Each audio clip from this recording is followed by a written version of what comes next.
Job 41. Vois, devant lui, tout espoir de le vaincre est illusoire. À sa vue seule, on sera terrassé. Nul n'aura assez de courage pour l'exciter.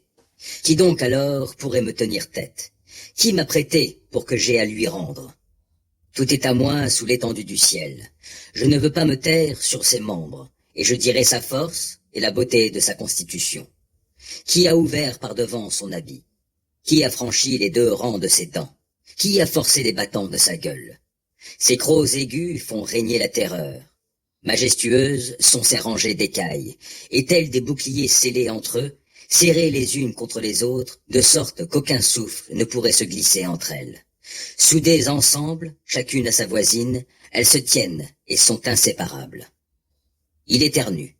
C'est un jet de lumière. Ses yeux ressemblent aux lueurs de l'aurore. Des étincelles jaillissent de sa gueule. Ce sont des gerbes de flammes qui s'échappent. De ses narines, la fumée sort en jet comme d'une marmite ou d'un chaudron bouillant. Son souffle embrase comme un charbon ardent et, de sa gueule, une flamme jaillit. C'est dans son cou que sa vigueur réside et la terreur danse au-devant de lui. Qu'ils sont massifs, les replis de sa peau. Soudés sur lui, ils sont inébranlables. Son cœur est dur, figé comme une pierre, il est durci comme une meule à grains. Quand il se dresse, les plus vaillants ont peur. Il se dérobe, saisi par l'épouvante. L'épée l'atteint sans trouver nulle prise, et il en va de même de la lance, de la flèche ou du javelot. Pour lui, le fer est comme de la paille, il prend le bronze pour du bois vermoulu.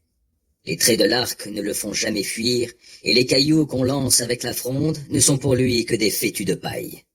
Oui, la massue est pour lui un fétu de paille, et il se rit du sifflement des lances. Son ventre, armé de tessons acérés, est une herse qu'il traîne sur la boue. Les eaux profondes, il les fait bouillonner comme un chaudron. Il transforme le lac, lorsqu'il y entre, en un brûle-parfum. Sur son passage, son sillage étincelle. Les flots paraissent couverts de cheveux blancs. Nul n'est son maître ici-bas sur la terre. Il fut créé pour ne rien redouter. Il brave tous les grands colosses. Il est le roi des plus fiers animaux.